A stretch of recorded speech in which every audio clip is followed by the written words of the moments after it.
Hello. If you guys want to participate, if you want to move to the front row so that we can get you on the recording on the mic, that would be amazing. Now everybody's going to go to the back. Well, we're encouraging an intimate group, so coming up front, we support that. So, we're in for a treat. I pulled this because I was doing a little research, and Braver Angels had this on their website. Americans on opposite sides of the political spectrum don't only disagree on issues, they increasingly dislike one another. This growing partisan animosity is the crisis of our time and threatens our nation. Braver Angels exists to address this challenge. Their mission: to bring Americans together to bridge the partisan divide and strengthen our democratic republic. I think we can all agree how necessary that is right now. So Jeff and Martha Karishian are our speakers tonight. I did it. They're part of Braver Angels, and they're here to help educate us on this very important subject. So please help me welcome them. Thank you. Uh-oh. Thank you. I can talk louder. I really don't like this. Okay, there you go. I really don't like using microphones, but hey, that's what we got, so. Well, thanks for the introduction. I'm glad you talked a little bit about Braver Angels because that's something that's been near and dear to our hearts, too. I wanted to give you a little background on Martha and I. By the way, I'm Jeff. That's Martha, in case you couldn't figure it out. And Martha grew up in the Bay Area, East Bay, and in a more liberal atmosphere. And I grew up in Fresno, which is not so liberal, way more conservative. We met each other when we went to school, Fresno State. She was my next door neighbor in an apartment. And so we hung out together for a while, kind of like brother and sister, and then it became more than brother and sister. And in 1980 or so, we got married. We've been lucky to have 2 children. Their age, we're going to argue about this, but 32 and 34. Okay. And they both live in Chico, so it's nice, not too far away. So we went to Fresno State. We both got jobs in Visalia. Do you know where Visalia is? Yeah. Halfway between Fresno and Bakersfield, in the middle of basically The valley. the valley, San Joaquin Valley. And I got a job working as a school psychologist. I have a degree in psychology, and I got a job working there in schools as a psychologist. And Martha is a physical therapist and worked as a physical therapist so we were in Tulare, that Visalia area, for 20-something years.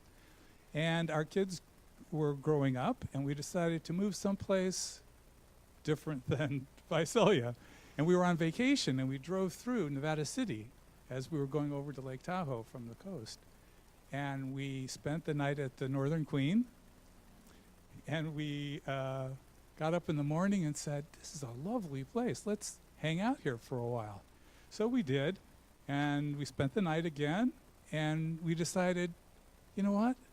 This is the kind of place we want to live. So 2 years later, we moved up here. So that was in 1999, and we've been here ever since. We call this home, and it's, we loved it when we first came here, and every time we leave and come back, we're glad to be here because there's just something about this area that we love. So let's see, enough background. Braver Angels is something that we became familiar with probably around 2016. We'd been involved with a thing called Beyond War. Have you ever heard of that? Well, back in the 70s, 80s, there was a big threat about nuclear war. And there was a group of people who decided it would be really important for people to understand that nuclear war isn't an option, even though at that time people were thinking we could win the war. No. And so we participated in that, and we learned some really useful things. One of the things we learned was that violence is never, ever a way to resolve conflict. That with the spirit of goodwill and an attitude of not posing enemies, you can work miracles in terms of conflict resolution. So then, 35 years later, we're here in Nevada City, and we start paying attention to the news, and we're hearing all these stories of all the conflicts that are going on. Just very sad. And to the point where it wasn't just words, there was a threat of violence. So we decided, well, like we've said before, either you're part of the solution or part of the problem. So we went online, I think you were the one that first started, and we found Braver Angels. And it was like, this is music to our ears.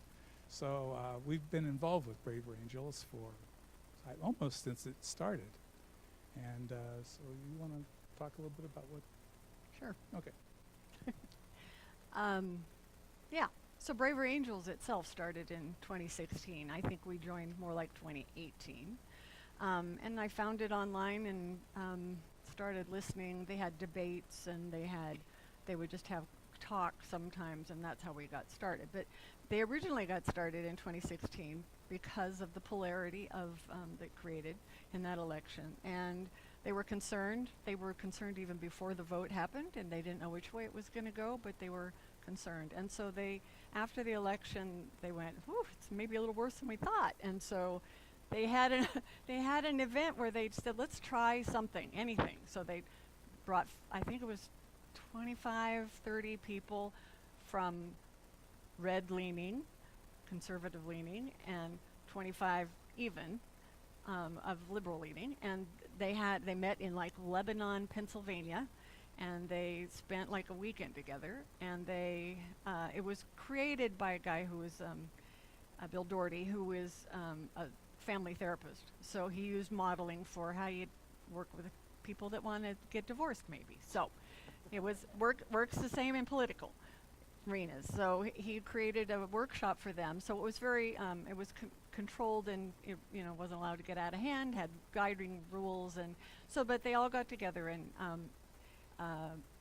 it changed a lot of people's thinking, and it brought a lot of people together who are still together and participating in Braver Angels. So their goal was to create an organization that was half red, half blue, and that's the leadership is all that, and a lot of the people, and they have red-blue alliances, and that's a 50-50. Leadership has to be that. We find that there's a tendency for more blue, liberal-leaning people to come and learn about stuff like this, so that sometimes kind of offsets groups. So it doesn't really matter. We all need to learn how to talk together. Doesn't matter who's reaching out. So that's how it got started. And so yes, it was built to decrease polarization and to create a more skilled citizenry to bridge the divide. And sometimes building a bridge doesn't mean you cross it. Sometimes you're just building a bridge so that hopefully it'll be in place when it's needed. And it's lovely when it gets crossed, and lovely things happen with that, but it doesn't always work that way. So that's one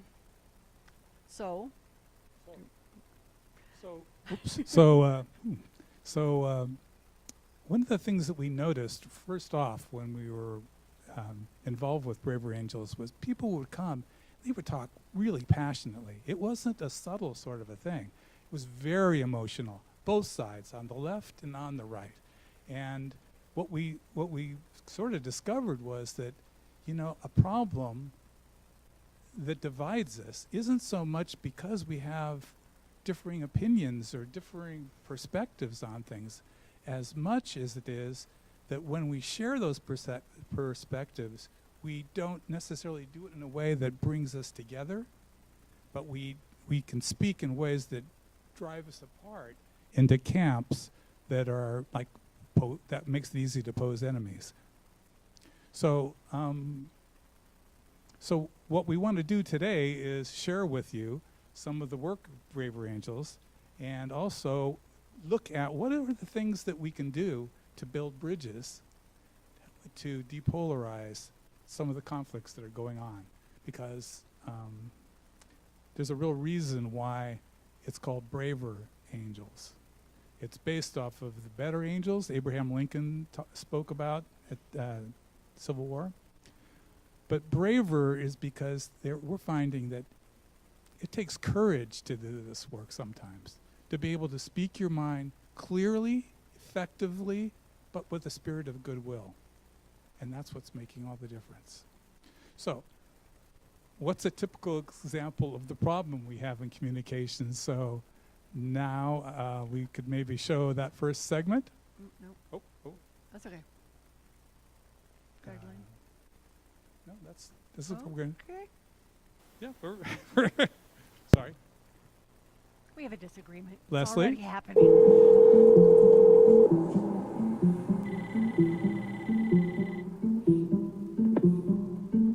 Hello? Hello? Hey. Hey. Good morning. Oh, good afternoon. For you, it's morning. For me, it's afternoon. Hi, Dad. Hey, Ken, how are you? Hi, Mom. Hi, sweetheart. Are we ready to go a few rounds? Yeah, let's do it. All I'm right. excited. My mom is from Kentucky. She's lived in Los Angeles for 21 years. Tiffany and I have a very good relationship, except for politics. I have two sons that are conservative like Mom, and then I have my daughter who's the liberal. I'm a public school teacher. I teach social studies, high school. As much as I kept telling myself that I lost respect for every single Trump supporter, when it comes to your mom, it's a different story. It's sad to me that my family that I love so much has voted for someone that I have not an ounce of respect for, and I actually think is like the Antichrist. I mean, that might sound dramatic to you, but it's really how I feel. I didn't hear what the was? last thing you said. It's the what? End of something? I said I think he's the Antichrist. I really do. I really do. Okay. Well, I felt that way about Obama. So, we're both coming from different directions. I feel that my rights and other Christians' rights are being taken away slowly. Okay. And Trump is not a Christian, right? No, he is. Because your brother went on a website and found this site that said Trump had become a Christian, that he did not want it to get out because people would think he was just doing that for the election. Separation of church and state means nothing to you? The fact You that didn't let me the finish. country is not Christian. For the last 6 months before the election. This is what I prayed. And this is what millions, I'm sure, of other Americans prayed. I For don't Trump? know who's telling. You prayed for Trump. Will you wait for a minute? Yes, I did. I said, God, I don't know who's telling the truth and who's lying, but you do. Please help the person that can lead this country the best get elected. Well, God has a funny sense of humor. Well, evidently God thinks he'll do a good job. Do What you think he'll upsets do a me good is- job? Let's leave God out What of it. upsets me, Tiffany, is you guys, liberals, Wait. are not Can you even actually giving, wait. you're not Can giving you Trump a chance. Okay, Personally, I did work with Don. there's several other vignettes, but for time's sake, we're gonna. Does it look familiar? Yeah, it's the kind of thing, and it's interesting. Do those people two love each other? Of course they do, but the problem still exists of how to communicate. So I'd like you to kind of respond. I'm going to read the statement and see whether this would be you agree, this would be you disagree, this would be half and half. So would you say in the vignette, did you get a sense that both parties loved each other? Yes. How about at the end of the conversation, did they understand each other? No. How about, did they listen to each other in a way that the other person felt heard? No. Okay. So we'd like to share with you a process for enhancing communication, and it's something that Braver Angels folks practice all the time. So, but I hate to do this. I really hate to do it, but I must admit, you were right. And we did skip a section, so what We're do you going want? to do it now. So let's do it now. Okay. So we were talking about what kind of an environment would be useful to help bring people together and bridge the divides. And so Braver Angels has some guidelines, and if you look on your handout, you can follow along. The first one is, we state our views freely and fully without fear. We treat people who disagree with us with honesty, dignity, and respect. We welcome opportunities to engage those with whom we disagree. We believe all of us have blind spots, and none of us are not worth talking to. We seek to disagree accurately, avoiding exaggeration and stereotypes. We look for common ground where it exists, and if possible, find ways to work together.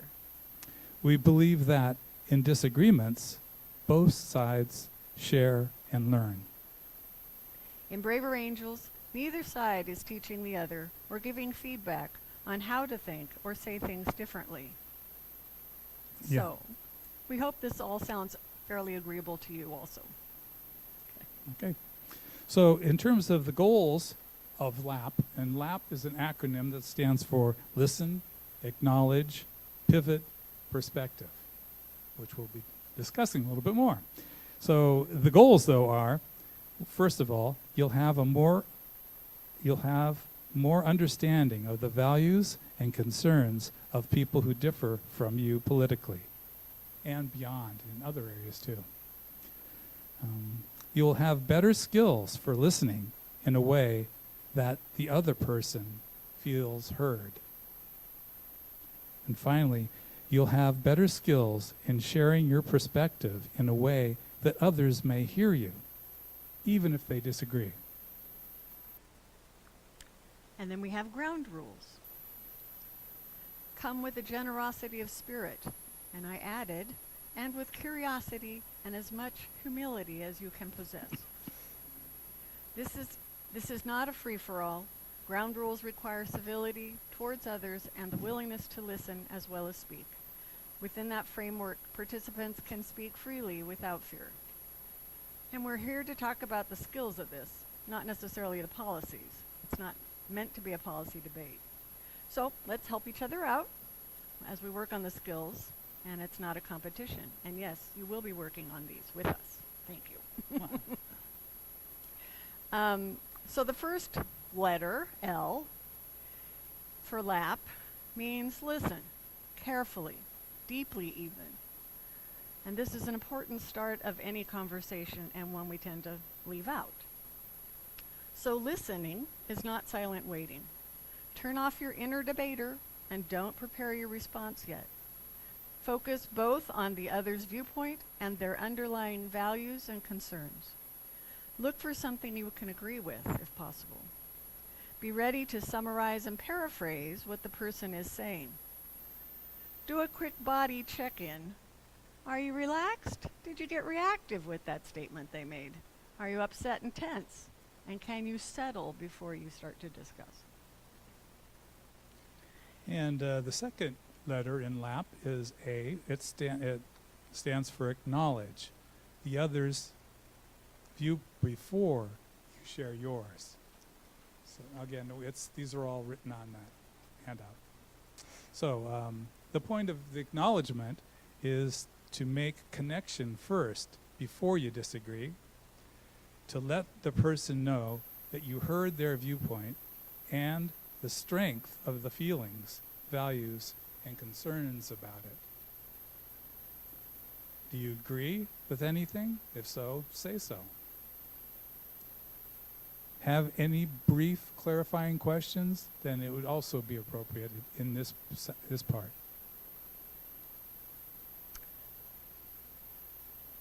Okay, so those two are the big keys, right? That we listen, and we acknowledge. And then if we get the feedback that that they've been heard and we're understanding what they're saying and they're nodding their head when we say, did I get that right? Then we want to present our perspective. The first thing we do is pivot, which is asking permission, really, to change to your perspective. And if you don't get that, things can go awry. And so it's really important to have the permission. That's also where things get lost and we start talking over each other instead.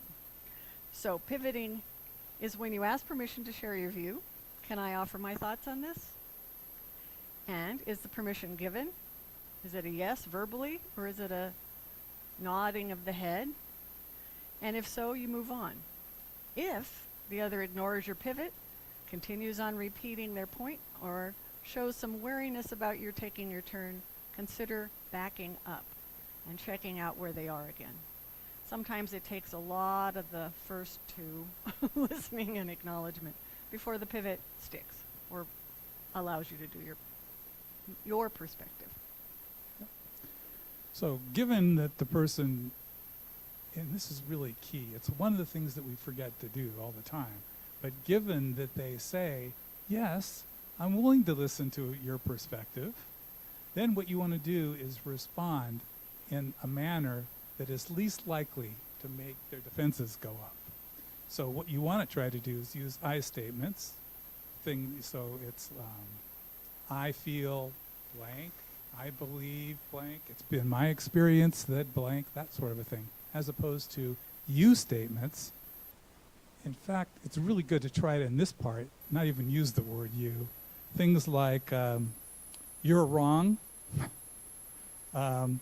You always say stuff like that. What that does is it just creates barriers.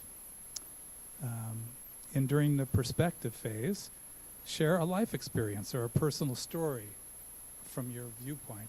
Really, this has been amazingly effective. When you can't get through, you're talking to someone, you've shared facts, to tell your story about why you believe what you believe, oftentimes will get through when nothing else will. So, name your sources. Things like, my reading has convinced me that gun ownership is deeply rooted in the Constitution. Any other ways of giving explanations. Avoid negative labels. Avoid using all, like all Democrats, all you Republicans, all you liberals, those sorts of statements. And mention points of agreement. And if any, you can then talk about how you differ. I agree with this part, but I think I disagree with this part. Okay? Make sense? Okay. So.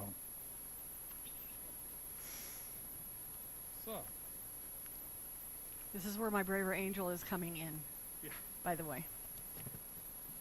So rather than having a scripted demonstration of what this looks like, we thought we would try something a little bit more risky, but we're going to talk about a real life issue. So we'll be trying to model how LAP works. So I'll start. Martha, I know that you have a leaning more liberal than me. I tend to be more conservative. But frankly, I'm fed up with both parties right now. I don't feel good about... It used to be I could look at the Republican platform and say, yeah, that's something I really agree with. Now I read it and I say, yeah, that's something I still agree with, but it seems like the party has gone astray for me. So I'm really not, it's really disappointing to me. And on the other side, the Democrats have really disappointed me this year. It's it feels to me like it's been a set-up job, that the candidate that the Democratic Party chose is someone who is one of the least popular people, along with the Republican, and I can't believe that they wouldn't allow. There's plenty of great Democratic people out there that could hold that position, and I think they could really bring our country together. And why it is that we have these two people that 50% of the people don't like, one or the other. I feel like I want to vote for a third party candidate, but I'm still open, but I'm not happy about this. Yeah, I'm gonna settle. Yeah, I hear your frustration. I really hear your frustration, and I know that you've had issues with the Republican Party and the stance, and I sense that there's a bit of as well as the Democratic Party, and I sense that there's a part of you that feels like some of it isn't fair how it's being handled. Is that true? Yeah, that's true. And I think sometimes those, we each have our values stacked in different ways, but I really hear you on the frustration, and on both sides, and that you might want to vote for somebody else in a different party. Does that sound? Yeah, there's a part of me that says, I really hear people say, yeah, that's going to be a spoil. You're just going to be a spoiler. And it feels like, yeah, but it seems like at some point we should vote for who we really feel represents our values. And if neither one of the two major parties do for me, then I feel stuck. Yeah. I hear you being stuck. I hear that. And it sounds like you want to do the right thing in a way that's part of your values. Yep. Is that right? I just wish we had more choices. Okay. So. But. Oh. And. Oh, and. So, I hear you, and I have a little bit different perspective. Similar but different a little. And would you be willing to hear my view? Yeah, sure. I don't plan on changing your mind, by the way. So my concern, I understand your frustration. I'm also frustrated. And I have seen things I don't like on either side. And at the same time, I am led more by my moral sense that I need somebody I could follow versus somebody that's really hard for me to follow. And I know I can live through it. I already have. And but I am concerned that if we do a third party candidate again, it will take away from the person I'd prefer to win over. And I really don't want to go through that again. Yeah, got it. Again, I wish there was another choice, but it's going to be a tough decision this year. Yeah. Yeah. Thanks.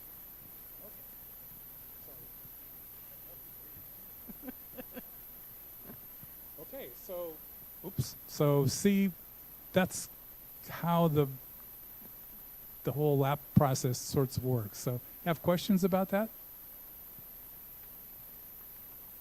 No? Yeah.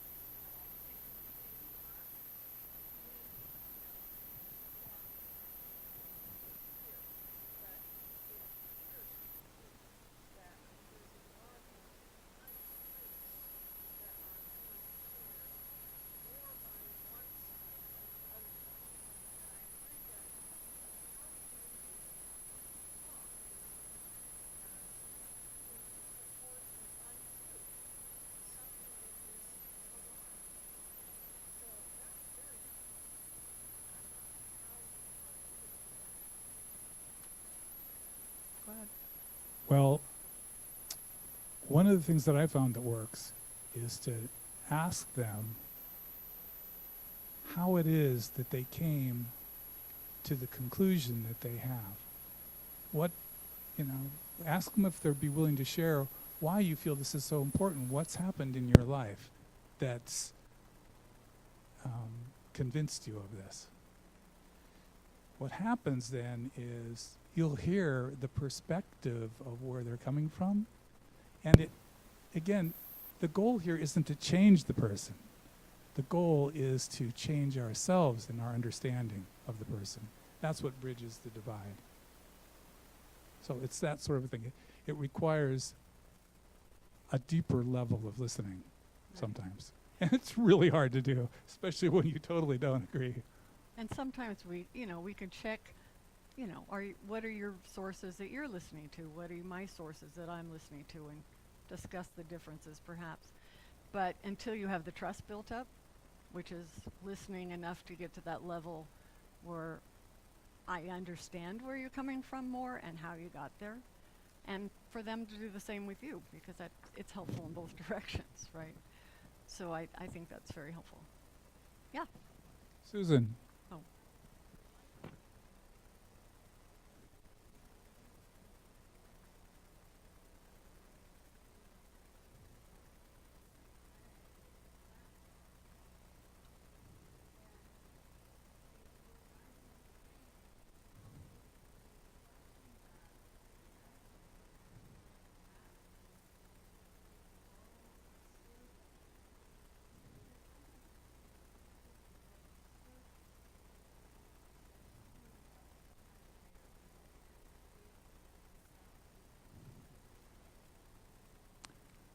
Exactly. Yeah. So that what happens is they're typically when a person gets really emotional or upset or angry, that's a sign that they're fearful. Something is fearful. And what happens when you get fearful, fight, flight, freeze, you're actually the parts of your brain turn off. So what happens when that happens is nothing that you say in terms of facts is going to get through anyway. So all you can do are two things. One, listen more, because when you listen, that, I should say, the acknowledging part, you're listening, and then you acknowledge to them that you've heard them, it brings their temperature down. So they can be in a space where they can think more rationally and critically. So it's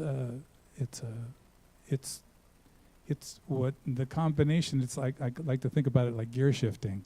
You hear them be upset, you try to give them facts or your perspective, they're not having it.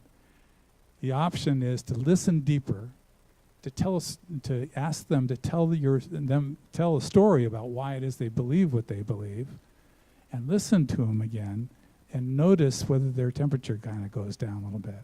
Then you can say, well, I agree with you about this and that and this. I have a little bit different perspective on this, and would you like to hear it? So you start to do another pivot, and then you try it again. And then the truth of the matter is, some people just aren't available. So, it's okay to say, thanks, but maybe we could talk about this another time, or I don't think this is appropriate. Yes. Oh, You had a question. yeah. Front row. Oh, The girl behind her also. oh, I'm just sorry. saying. We'll get you next. Go ahead. No, go ahead.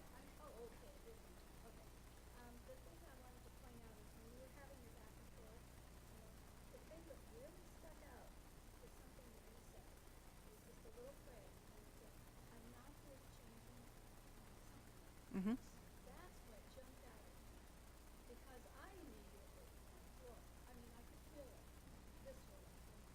Mm-hmm.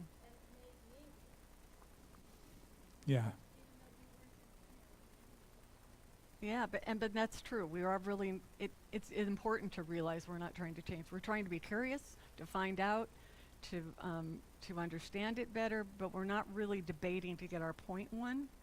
It's not that kind of a debate, or just, it's an argument.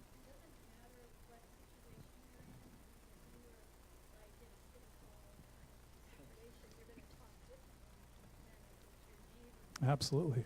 Right, and it helps be one-on-one. I mean, that's much nicer and easier. Don't go talk to the Nazi or the liberal on the, burning themselves or something. It's do you have a question? Oh, right. That's okay. So,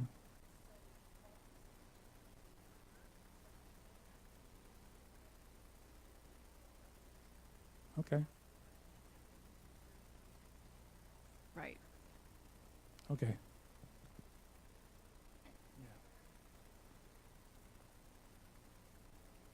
So, let's just move on. Were there more questions? Go ahead. Come up here, though, Oh, yeah. apparently. It's easier than us restating it, probably, because you get your own emotional piece in the question that way. You answered it somewhat in answering Susan, but my question was going to be, what do you do if the other party is just not willing to listen? I mean, how do you gauge when to just realize that this isn't going to happen right now? I would say usually it's when there's no willingness to pivot. I mean, you can acknowledge and they keep repeating or bringing their same points up again. And, if it's in a family situation with the whole family there, things like that, it's like, just need to kind of, I'm happy to talk to you about it. I'd really like to know more about what you're thinking, but let's do it one-on-one somewhere else and check in later. Or, if it's in a rally, then I don't know quite what you do, but it might not be the appropriate time. It is a good idea to practice lap one-on-one with easy people first. Because you'll find that even with easy people, it's hard to listen to somebody that's saying things that you feel so strongly opposed to. Especially when you feel that. Yeah. Yes.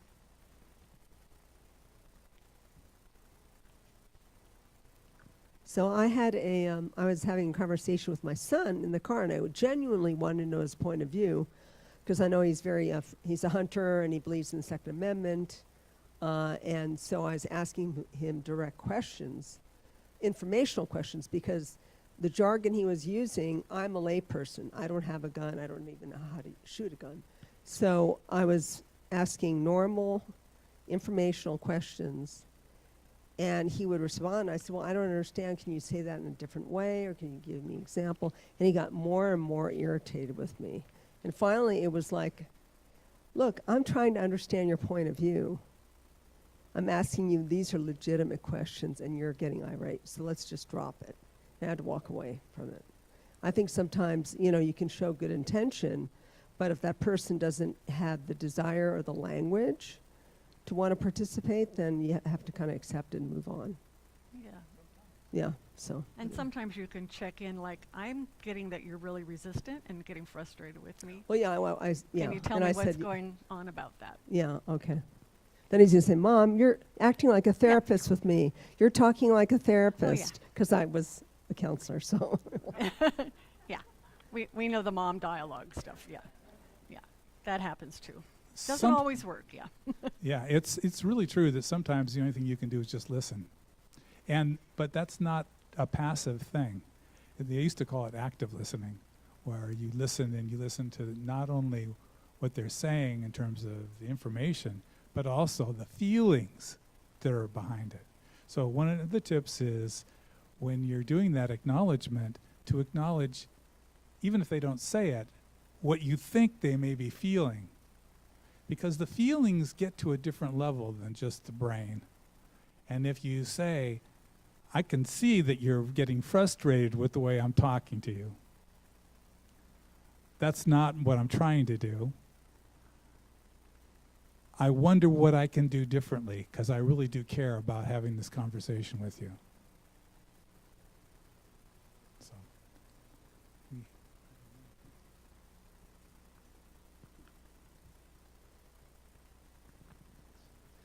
I had a discussion with my brother about 4 months ago, and he lives in Pennsylvania. He's very Republican Trump person, and I'm the opposite. And I wish I had this information before I talked to him. And I tried to be calm, but I didn't do a very good job. One of the problems that we had in the discussion was that our basis of facts were completely different. He watches Fox News, I watch CNN. And what he heard, I realized that what we knew and understand to be true was quite different. And that was hard to deal with when we're trying to have a discussion and figure things out when we have a different basis of facts. Any suggestions there? I'm curious to know, did you both realize that after a while? That you're getting different information? Okay. It's good to be able to acknowledge that it's like, wow, I hear what you're saying and I totally respect what you're saying, but that's not the information I'm getting. Can you tell me where you're getting that information? I need to pay attention to that a little bit more. And if you're interested, I can tell you where I'm getting my information, and you can do that. Maybe we can talk again sometime. If you think about it like you're trying to keep the door open always, and you're trying to make it as easy as possible for the conversation to happen in a respectful way, then that's kind of really the goal. And you don't have to get it all right the first time. I mean, it's always good to come back. And he's still your brother, right? So we're going to give you more. You can put this out on the, keep. By the way, I have some friends that we've been meeting for coffee for 4 weeks now. We're still working on trying to get through just what you're saying. And we've really come to the conclusion that we really can't trust what we're being told. What we trust is the good nature of your buddy or your son or brother. And that's an important thing to really realize. Susan? Susan.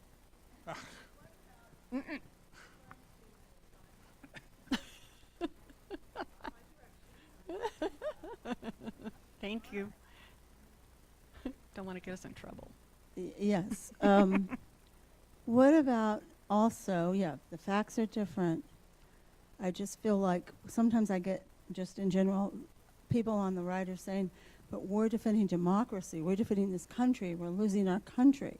And then exactly what the people on the left say, and I'm like, what is that about? Why is that?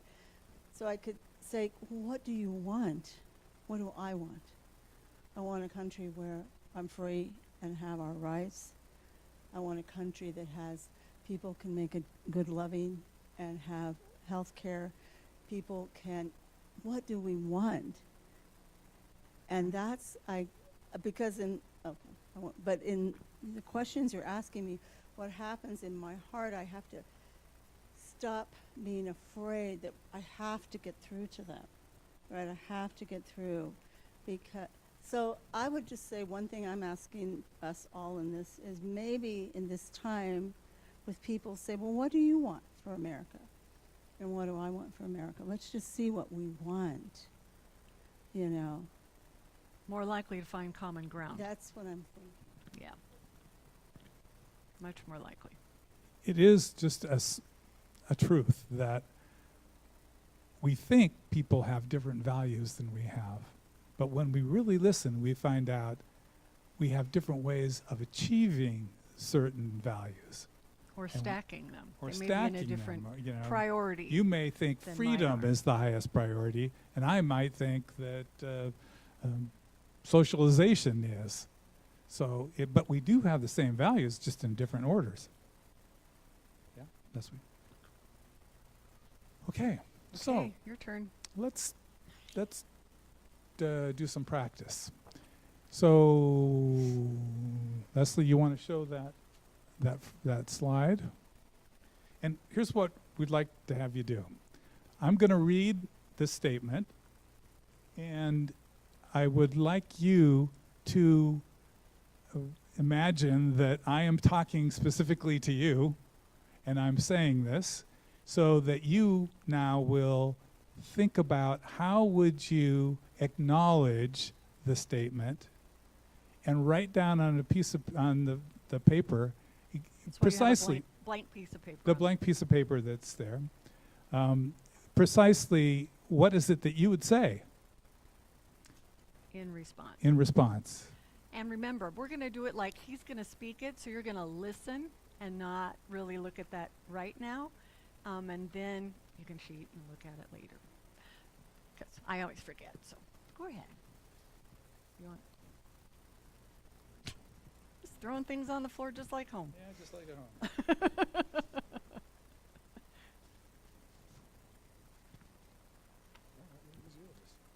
No.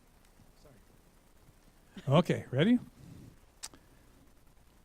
I'm as upset as anybody about gun violence, but it's bad people or crazy people, not guns that are murdering people. No one should take away my right to own a gun because a small number of people are misusing their guns. We have to respect the Constitution. Liberals are being dishonest about gun control. They know that taking away people's guns is not the answer, because the bad guys will always find ways to get a weapon. Democrats are playing on the public's ignorance and fears every time there's a mass shooting. It makes me furious. I just want that back. So if you could write how you might acknowledge that. Including clarity or questions you might ask even, but, a response.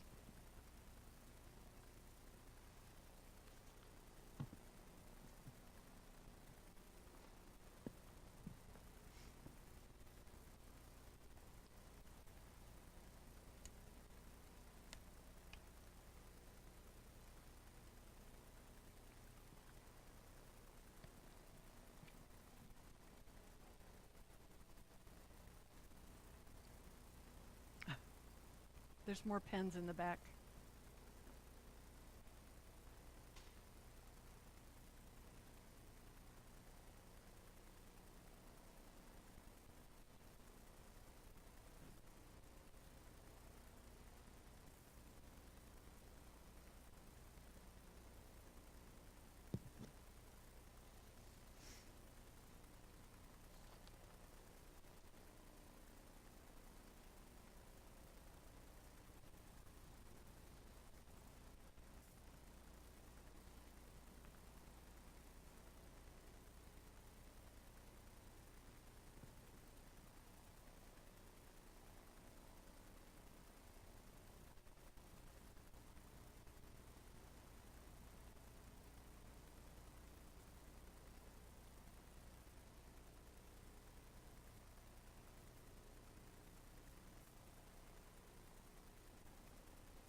Again, during this part, if you can find something you can agree with, then include that.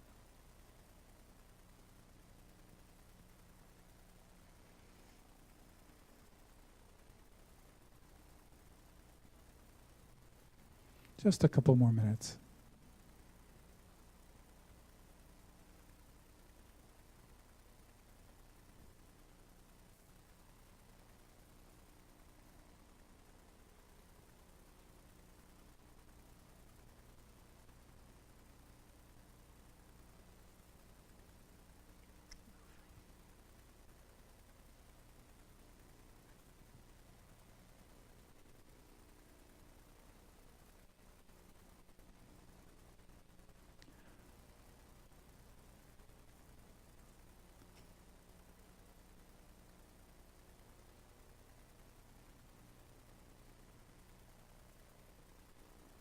Okay.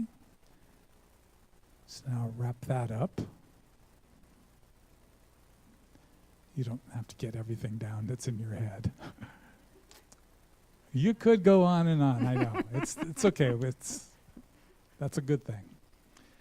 So how about now writing down a pivot statement? Something along the lines of, I think your main point is, are you, here? Oh, I'm sorry, that's clarifying. I hear what you're saying. I have a different perspective on this. Would you like to hear it? Something like that. No, okay, you already did it all. That's okay. Well, see, that you guys are way ahead of the game here. Okay, so how about, did you share your perspective? Okay, so then if you haven't done that yet, go ahead and write a statement about how you might share your perspective. Well, that's why you could write forever, huh? That's assuming that the person has agreed to listen to your perspective.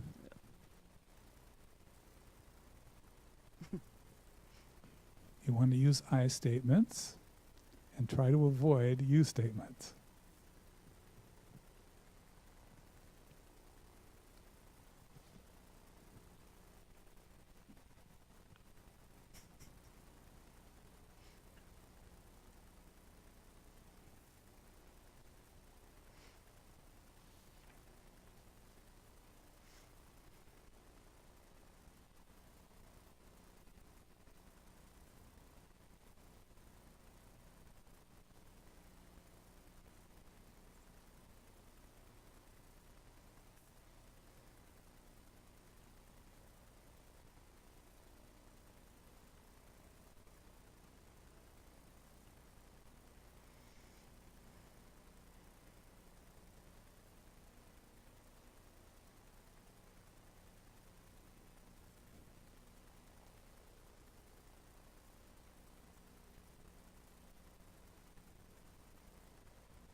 Couple minutes.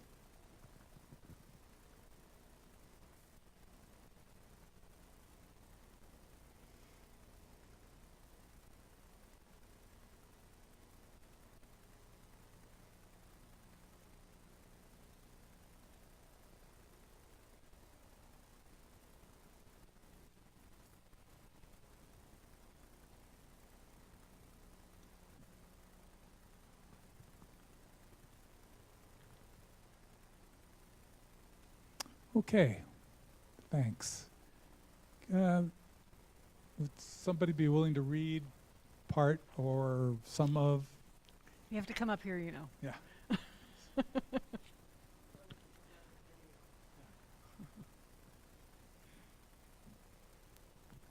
Thank you. Hi, son, because this is the conversation I should have had with my son, but I didn't know. Now we're going to say this one might be appropriate. Right. So I hear you're concerned about gun violence. Well, I mean, it sounds like you're attributing this to the bad guys, right? Or ducks. Nice cue.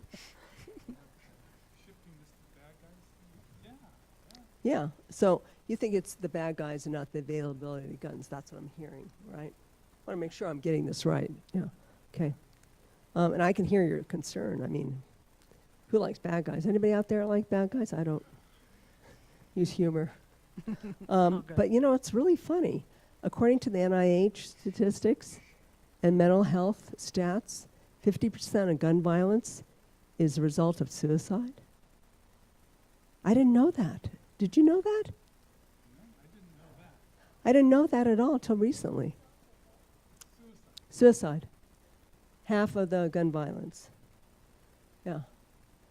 So if in fact that's true, because, you know, I mean, this is NIH and mental health statistics, can we at least agree that half of gun violence could be prevented because there's mental health issues around this?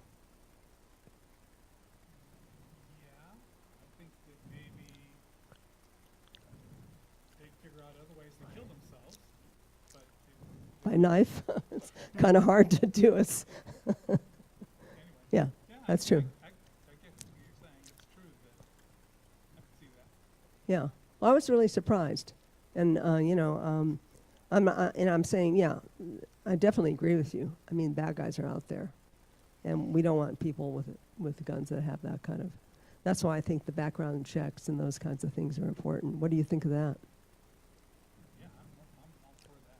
Really? Oh, okay. I thought you were against that. I guess I got that wrong. Okay, son, I'm sorry. Okay. Bravo. What did you hear that you liked about that? Susan? She kept saying she was agreeing with him.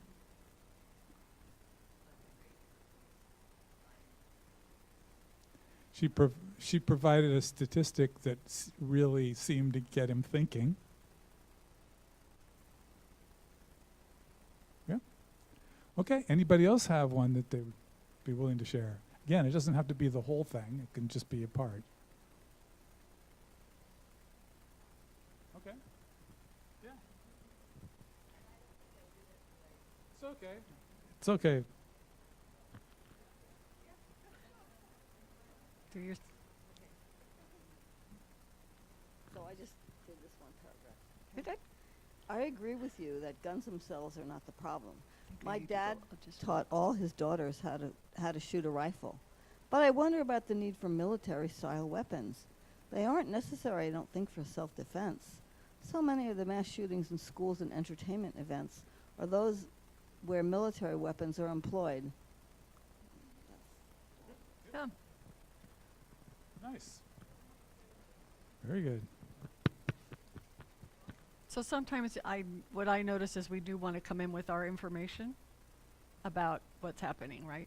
And sometimes if we just listen and then wait to pivot, that might be a good time to share it, is in the response to that.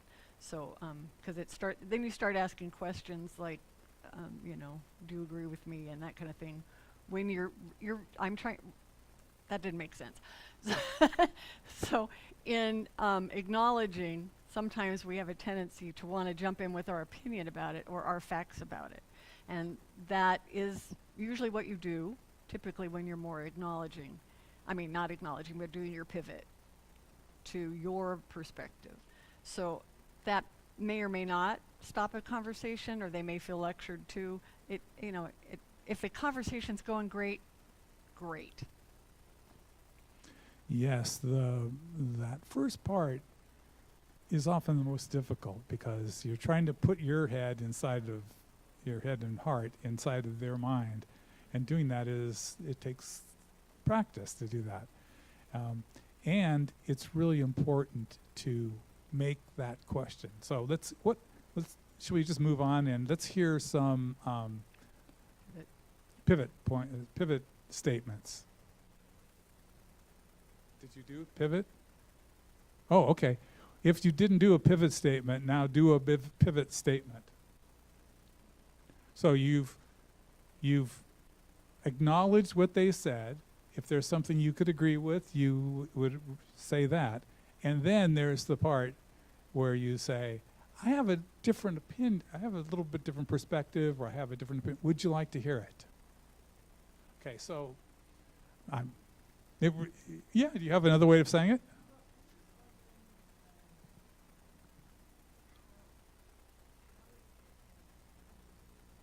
Yes.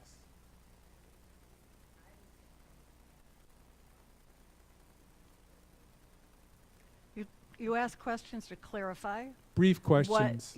Brief questions to kind of clarify that did I hear you correctly? Not questions about what do you think about this and that, but more questions about did I get what you just said correctly, so the other person feels heard. And then you're asking, can I share my opinion or my views, or I've been doing some research and would you mind if I shared some things I've been learning? It could be any of that kind of thing. And then you do your perspective. It's separating the two a little bit more because we do tend to want to.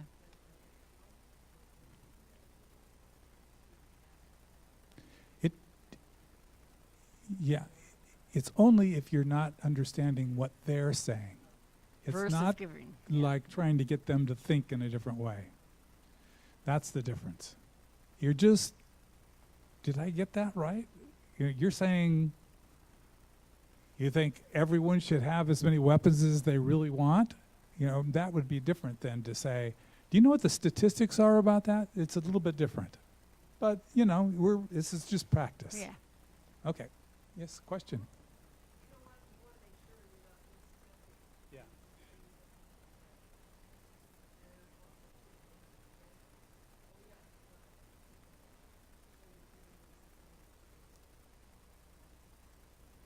Yeah.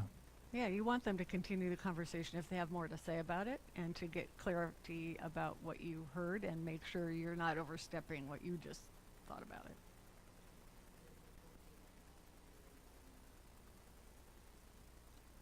Yeah. Just a second. I'm sorry, repeat the question, please. Yeah, especially if you say it from the perspective of, wow, that's interesting. I haven't heard that before. Where did you get that information? It's really, what you're trying to do is be curious. And That's not intentionally slam them. Yeah. Yeah. Yes, question?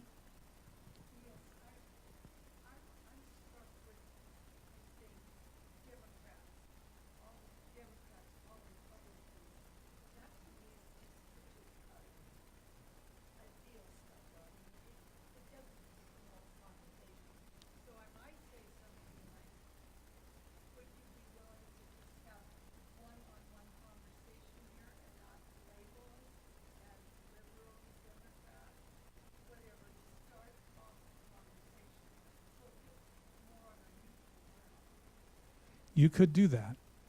And another way you could do that would be to say, this is what I'm hearing you say.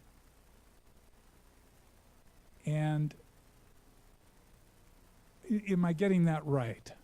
You think all Democrats You are think all Democrats, Are you and thinking every that? single one of them, and all Republicans are.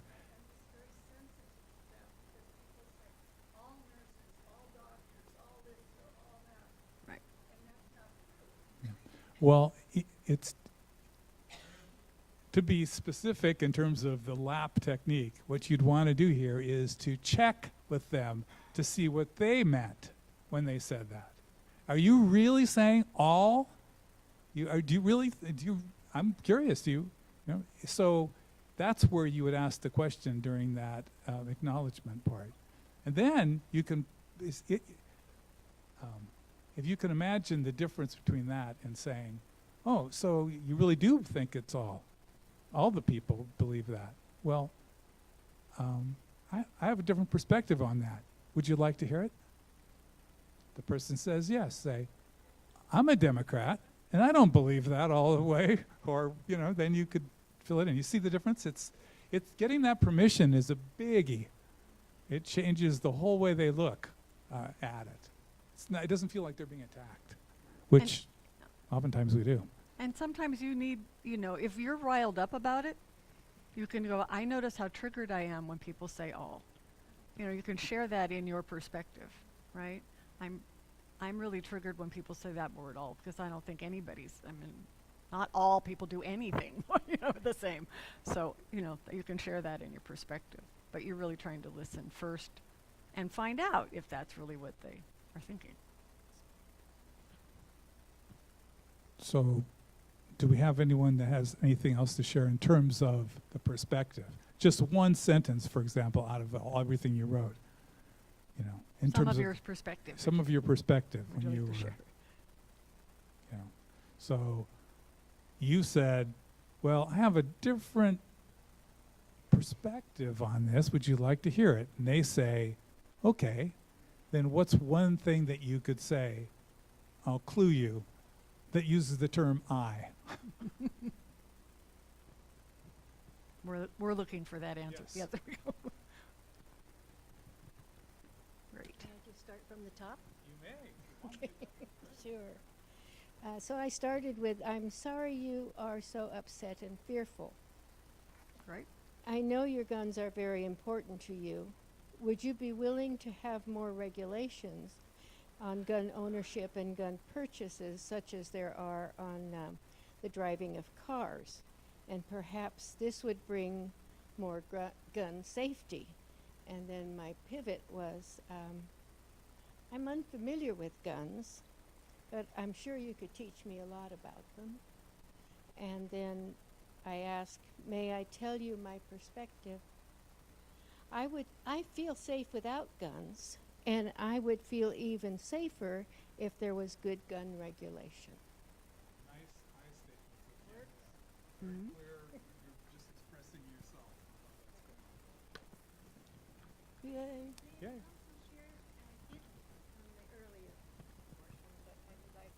I have a question. Okay. We have living on our land with us people that are kind of related in that their daughter is married to our son. Oh, And that they're makes living in a mobile home on our land with us. And they are very, very far to the right. They're totally into all of everything that Trump has to say, and they are patriots, and they fly their flags and the whole thing. We have chosen to not share in any conversations with them about that. We just, if he starts into something, we just shut it down and say, I'm sorry, we can't talk about that. Is that wrong?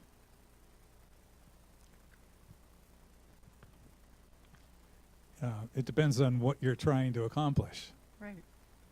You're not wrong. It's not wrong. It's not wrong to, if that's where your comfort zone is, and you don't want to do the conflict. You have every right to not do it. Yeah. And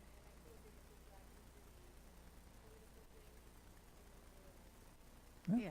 So your concern, your value is the friendship, right? And theirs may be something different, right? That their strongest. Yeah. Right. Enthusiasm. So yeah, if you're still not willing, then you're not willing to have a deeper conversation or try and see where they're coming from and how they got there. That's up to you, always, right? So, and you could try it differently if you wanted to. If you get a little inkling of what might I say if I wanted to know something about it. Yep. I got Yeah, it. see, that's a Black and white and that's clear. very valid. Yeah. Of course you can be you. We allow that, you know. Okay, so that's good. So let's try another one. We're going to do it a little bit different this time. Oh, I'll let you explain this one. Huh? It's all right, honey. You're doing great. So we're going to do another one, only from the blue perspective. And and even if you are leaning blue, doesn't matter. You're going to still do it. Listen and write. You're going to listen first. Well, I will read it, and if I can find it, and then I got it. And then you're going to do the listening. Then you're going to do the acknowledgement of what did you hear me say? Any question about it? Need a different little clarification? And then you're going to write your pivot so that you can ask permission to share your perspective. And then you're going to go to your perspective and write that. So some of you did that kind of all in one thing, and so we're going to cue it. But first, just listen, because that is the big L we're doing here. All right. These mass shootings have got to stop. What's going to happen afterwards? How are they going to share? Oh, in the sharing, true, see, you should have done it. In the sharing afterwards, instead of us doing it this way, we did it. We're going to let you turn to each other. And so if you need to move to sit by somebody you can talk to, and hopefully if you end up with an odd number, feel free to do 3 or talk to yourself, whichever works for you. Yeah. She needs one. You had 2 can do it. You two, and you need somebody, right? Well, I'm just wondering if we have pairs, I'd rather you did pairs. How about, can you How about you come up here and do this with her? Because there's two. We don't need to have threes unless we really need to have threes, is what I'm saying. It's better if you just have two, because then you get to share. Whoever can move the easiest is all good. So okay. Yeah, I just want you to be next to each other so you're ready to, yeah. And if you need more space because she's so loud, you have to move over, it's okay. You know, all that. Are you ready? Well, I'm sorry, but this is going to be a difficult one to record. But Yes. we're going to go ahead and have the sharings. And if you get stuck or you have questions about that, we can come up and we'll try to help out. Or wave us over, whatever. Okay. These mass shootings have to stop. We have more guns than people in this country, and people are allowed to own weapons of war. The conservatives are completely brainwashed or controlled by the NRA and refuse to look at the simple reality that limiting access to guns reduces gun violence and suicides. Why can't we be like the other countries that limit guns to a few people who need them? I'll tell you why. The Republicans stir up fears that the government is going to start taking away all the guns and then go after your other freedoms. It's crazy thinking. Go.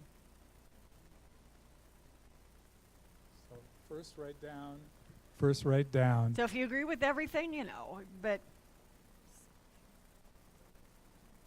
Okay, I see some questioning looks. So right now what you're going to do is you're going to do the same thing you did before. You're You're gonna going to write write it down down first. your response, Yeah. which would be an acknowledgement of that. okay, so write first, then talk.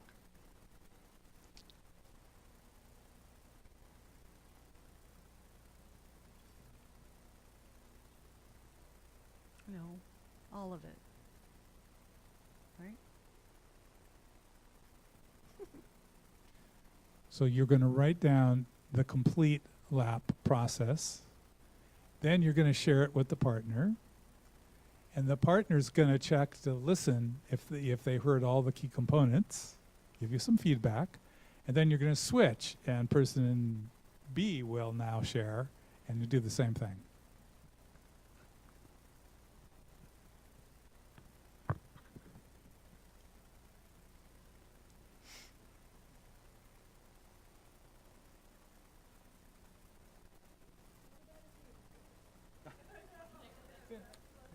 Then say what you agree with.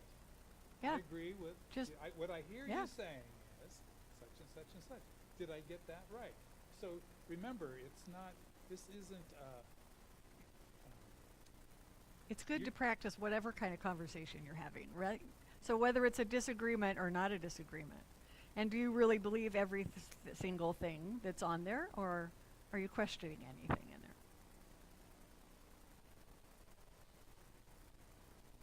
It's a lot easier to listen to someone you agree with, isn't it?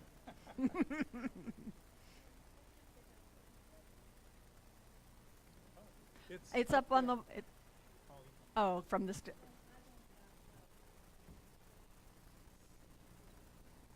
Yeah.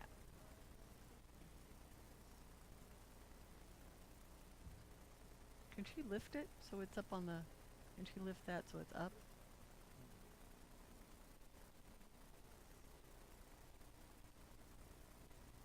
Leslie, can you lift the paper up there so they can see the bottom? Scroll up a little bit so it's not. I can see only the plant.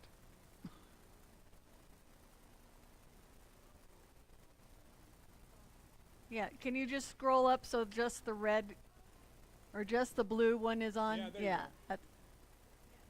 Yeah, that'd help too. A little bigger would be great. Whoa. Oh, baby.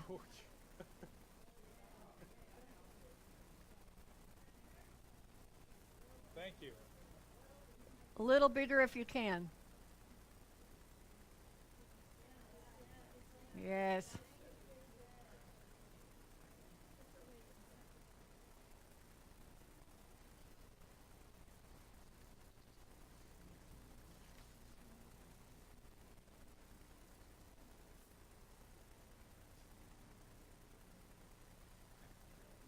Are you planning ahead? I know.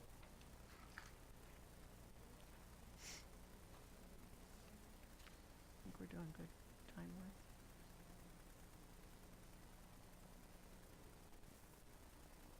Are you able to read it okay? Okay. That plant's really good, in my view. Can't see it.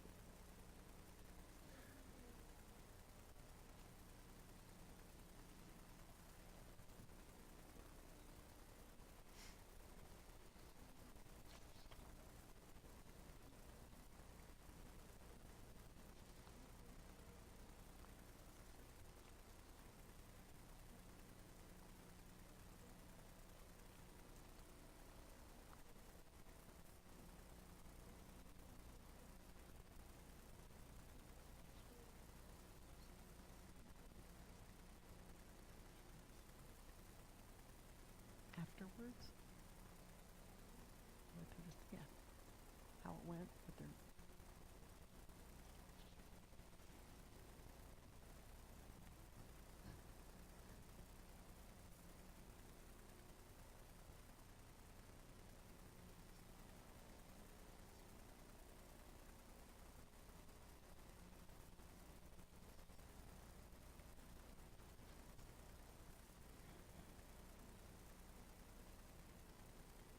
and maybe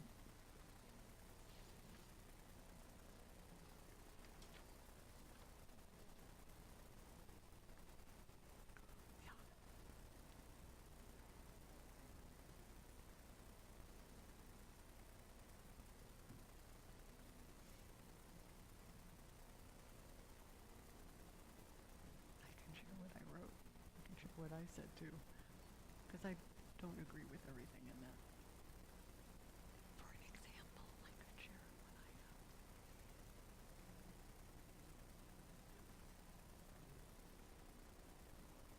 yeah. If it needs it.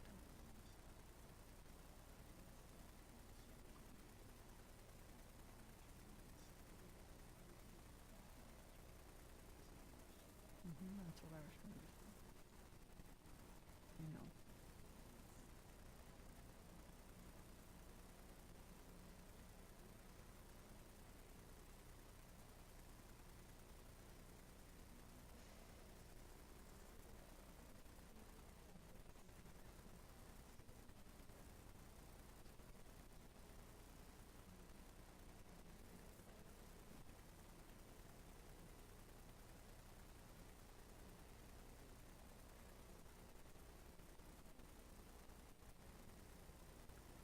If you haven't started sharing, it might be good to start fairly soon. Okay? Getting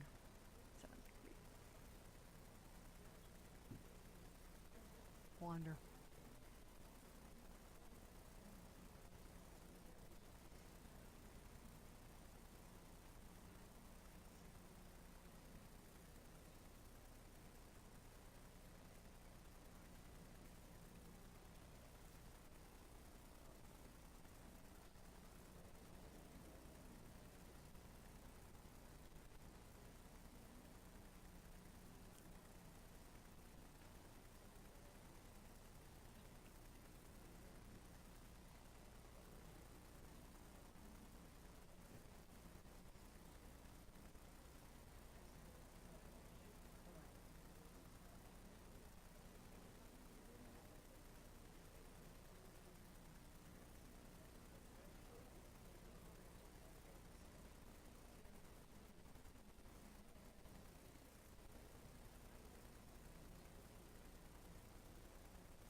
So it might be interesting to see how did it go?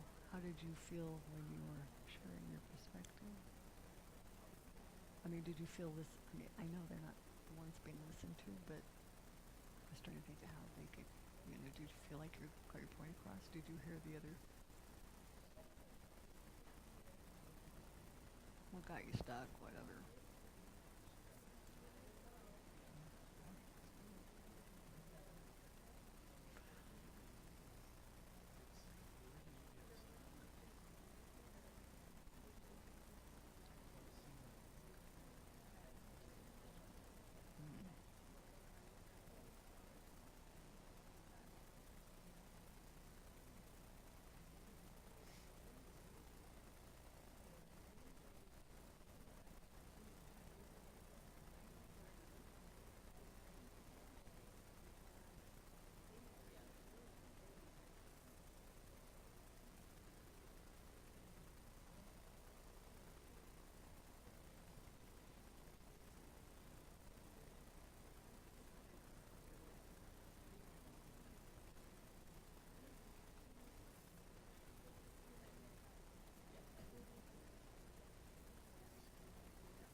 done? Are you, yes, are you done, finished? Okay.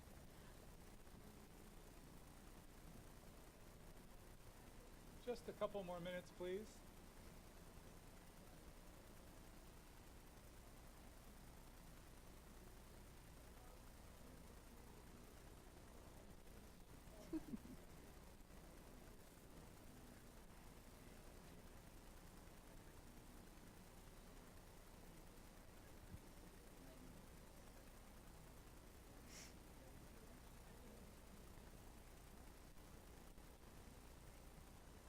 I thought we had an odd one.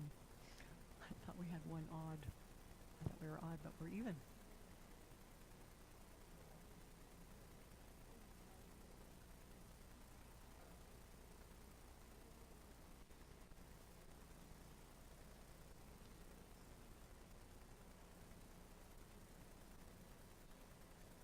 I think they're just chatting.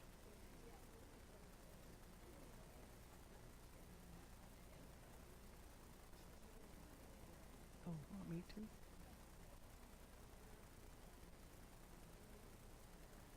Okay. Are we all shared enough? Feel like you've gotten through that a little bit? So what kind of came up for you? Was it easy peasy? Was it, did you get stuck anywhere particular? How did it feel? Where did you get stuck?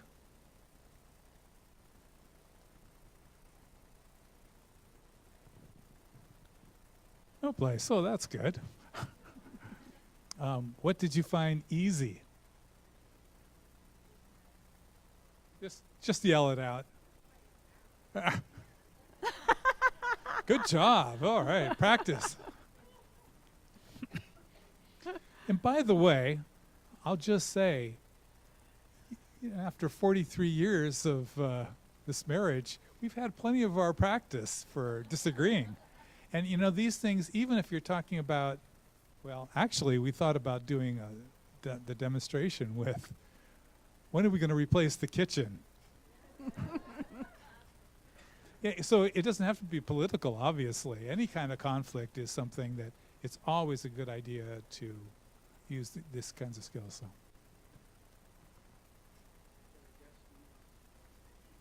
You can guess. Are you pointing already? And you want to know why? Okay, fine. So did everybody tend to agree with this statement? So it was a little more challenging, or did you find things that you didn't agree with and you wanted to state it in your own opinion more? What did you disagree? And what did you disagree about? What did you disagree about in that, and what did you agree with? Huh? Yeah. What was it that you didn't like about it? The tone of it.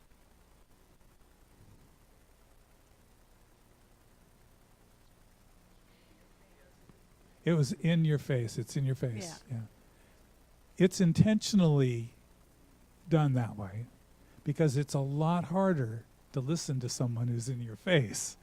But there's still, I can't emphasize this too much. The point of the acknowledgement is to recognize what they're thinking and saying and see if you got it right. Because oftentimes we think we got it. I heard a great statistic.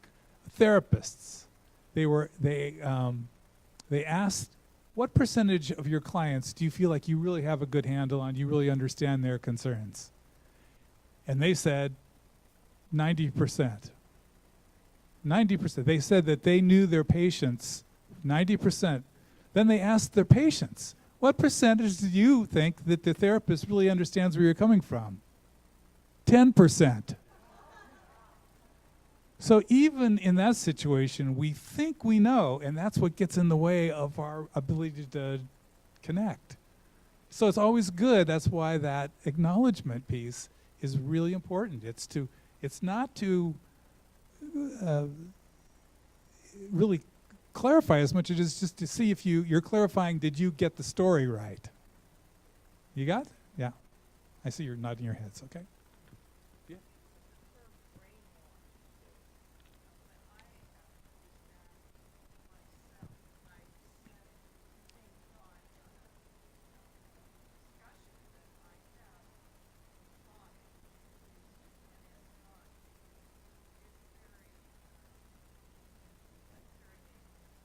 Yeah, and what impact does it have when you use a term like that? How do you What's- feel when what's the- somebody calls you brainwashed? Shuts off the communication right away.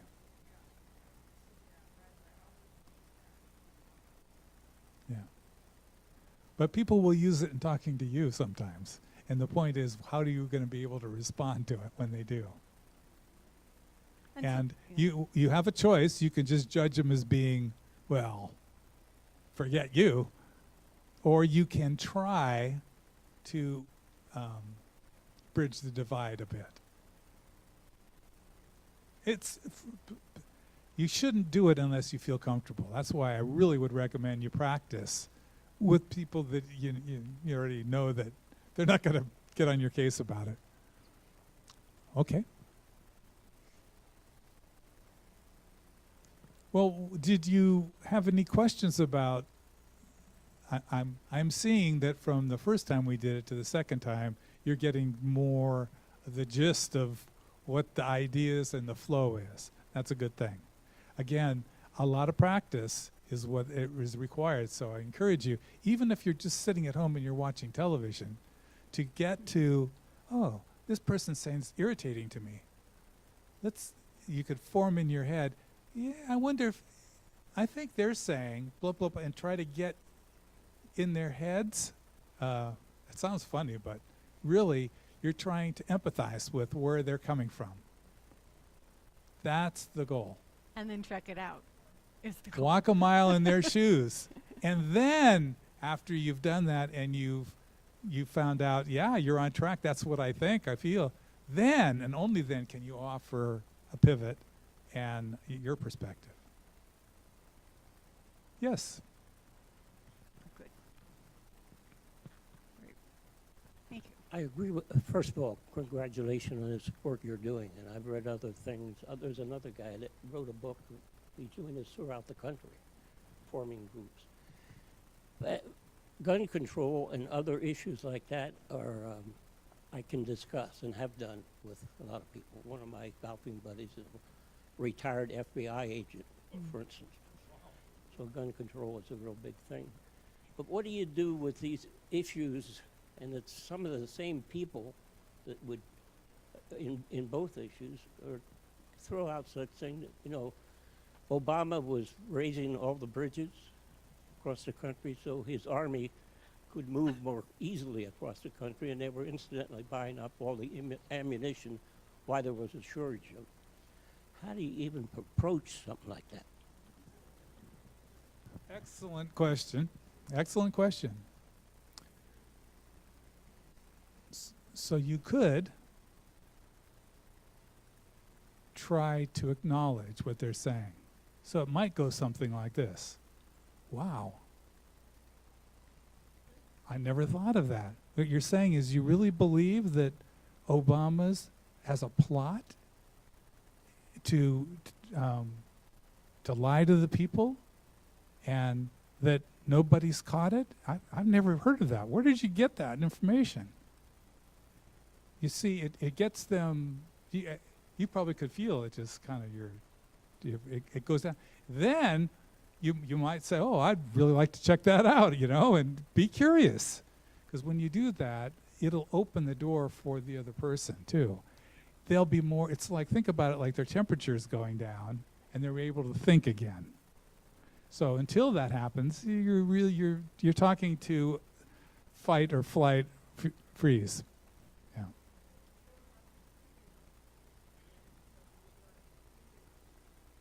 Exactly.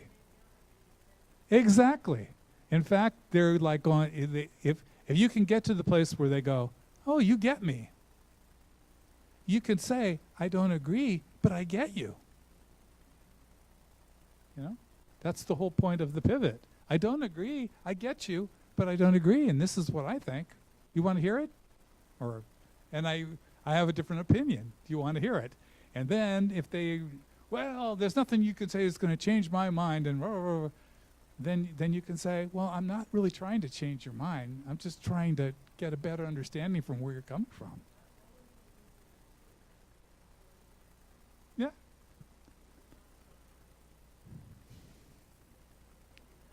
Yeah. Yeah. Yeah. Sure enough. Okay. Move. Okay. So you want to cue up the We Are Braver Angels? So we want to show another video that it really gives it talks about Braver Angels, and so that you can hear what they're trying to do is way more than just do lap. This is just a small piece of it.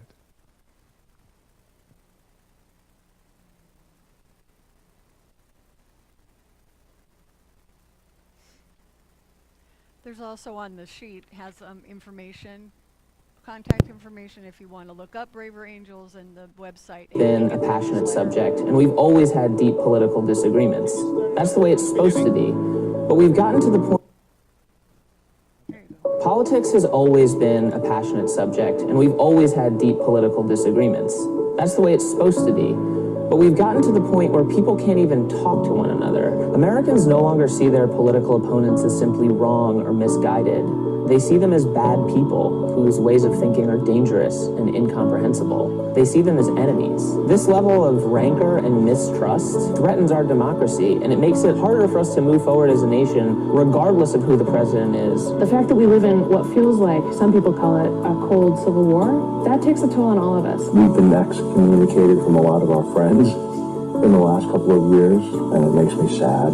This is one organization that's doing a lot to kind of overcome that and get people back to where we were, which is neighbors, friends, communities. We are truly bipartisan. From our staff to our funding to our board of directors, we're evenly split, half conservative, half liberal. Everything we do comes from the bottom up. We're an almost entirely volunteer-led operation. We wanted to see, could we get together a group of folks who voted for Trump and a group of folks who voted for Clinton and get them in a room together to see how can we bring people together to not get them to agree or to come to the middle, but to maybe change how they think about one another. When you're there in person and you have to face the person you're talking to, we remember suddenly the rules of civil discourse and kind of how we should act in society.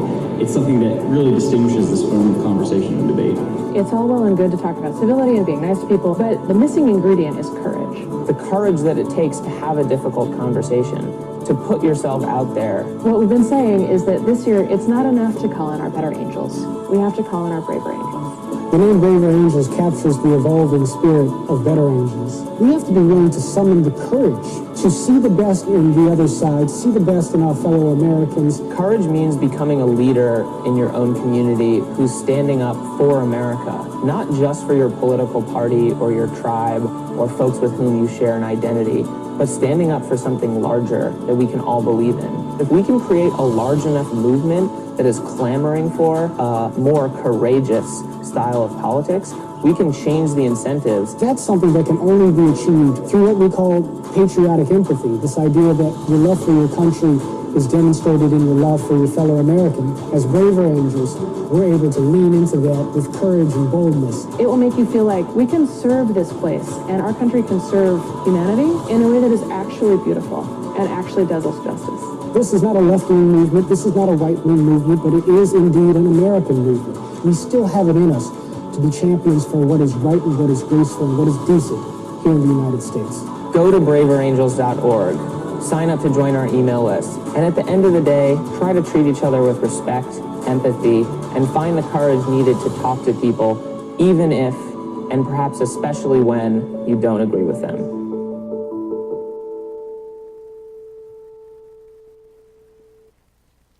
Hopefully you could understand that's not the best recording we have of it. Yeah.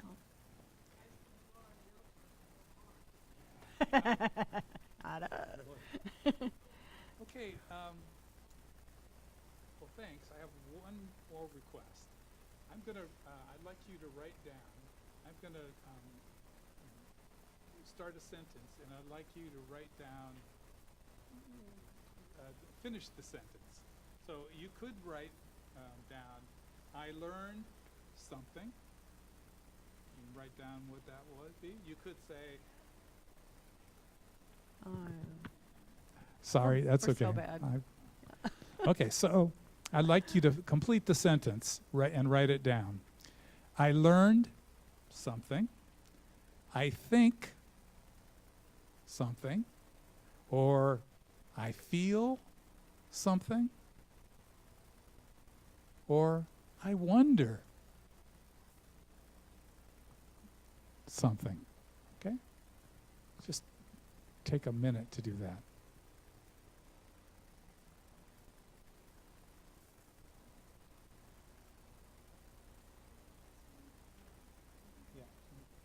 Okay, so you could say, I learned that the people in this room are very brave.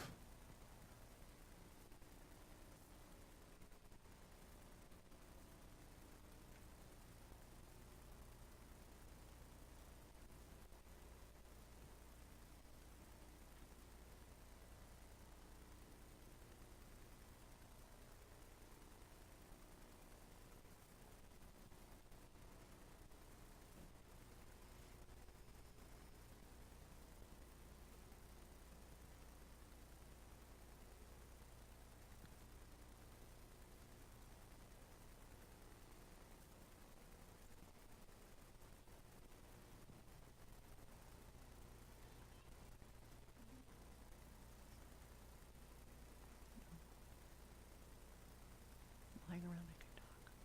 They want to talk more after. It's fine.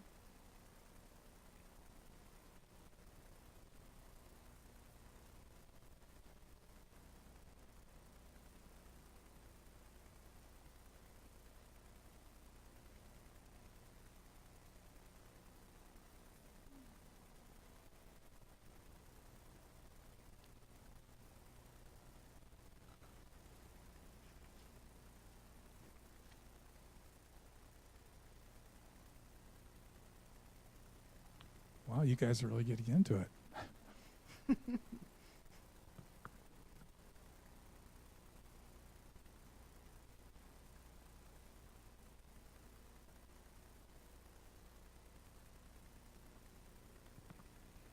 Okay, just one more minute.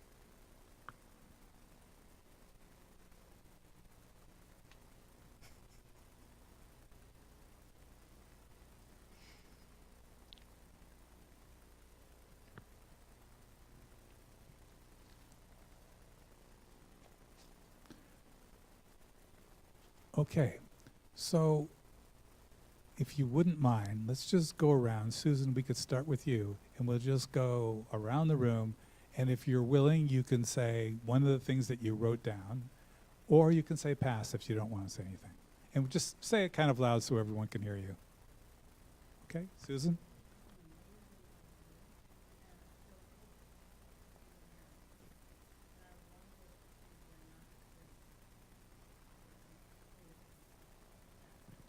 Thank you.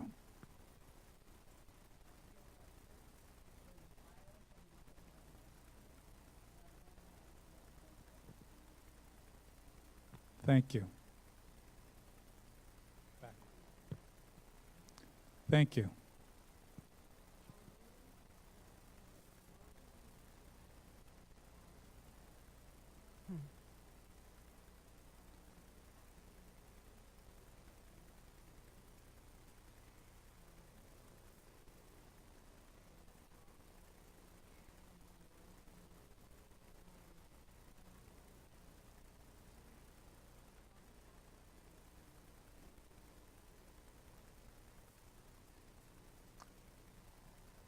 Thank you. Okay. Concept of what? Pivoting. Pivoting. Yay!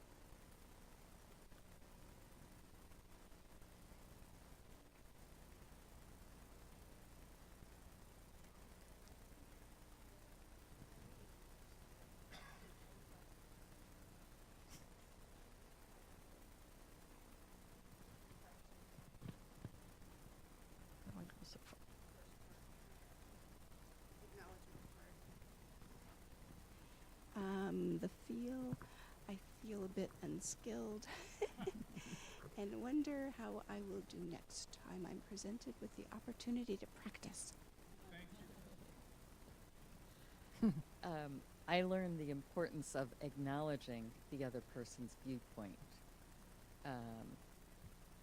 And I think it's critical for everyone to learn the best way to disagree.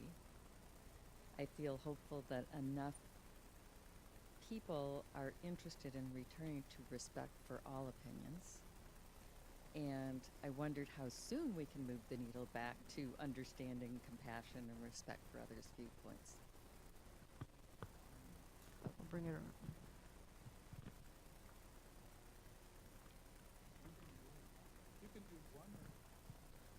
I'll just, the most interesting one.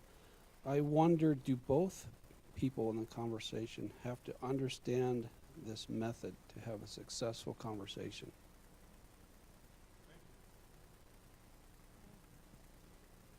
I learned how to de-escalate the energy by asking questions.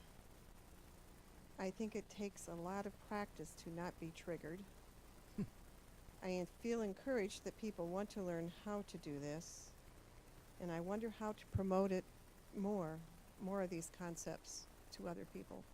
That didn't come out right, but you know what I mean.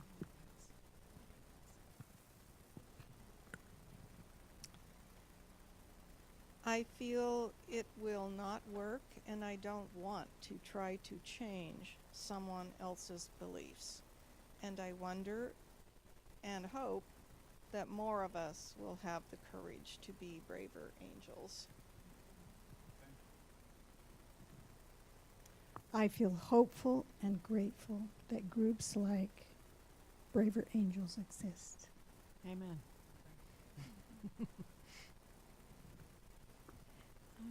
I found that I was very surprised how triggered I became, and in a situation that was real, how being triggered, how I could get to a place where I could breathe and get out of being triggered. So I think I need to become more neutral when faced with coming across people like this. I've had a couple experiences recently, and what I what I did is just extended a lot of love to the people, these neighbors, and I felt a bubble of love around me, and I did the shift. I just shifted out of the topic that they were. Yeah, you're the only person with. who can change yourself. Yeah. And you can change your. Exactly. So and how reactive we are. I We can calm. shifted, and it turned into a compliment, because the woman that came at me, she was so full of adrenaline that her eyes were shining so bright, and the sun was shining right in her eyes. And the words that just came out of my mouth were, "Did I ever tell you how beautiful your eyes are? I've never noticed how blue your eyes are." Completely discharged her. That bubble of love works. You made me remind me of something. I have too many things in my head. I have too many stories, don't I? But because I was involved with a discussion about Christianity amongst the group of people, and it had gotten pretty warm, not too bad. But I happened to notice the lady sitting next to me, and I said, "You know, you have very pretty feet." And she said, And it "Thanks," and changed not the ooh. whole environment. It really- yeah. But I thank God she had pretty feet.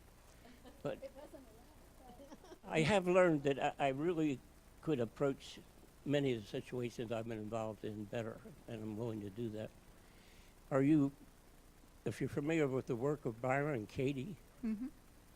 she does a wonderful thing where she gets people to make a statement, and then she very kindly, in her nice southern accent, says, "Is that true?" And they usually back it up, and then she says, again, kindly, is that really true? It's amazing how it turns things around. Yeah. But you do it with love. You have to pick the right environment in order to do this kind of work. Yeah. Yeah. You have to create a pretty good trust space. Yeah. Right? And love? Well, I wrote as the don't thoughts have a came to microphone. me. I learned that perhaps we need to discuss differences. I think it is safer not to. I feel unwilling to discuss politics with most Republicans. I wonder when I will be open to taking a chance. Thank you, everybody. That was lovely and awesome, and you're a great crowd, and we really appreciate being here. You're welcome. Well, you're very welcome. Do you have questions or something? We'll hang out for a bit. Yeah, we're here. You're welcome.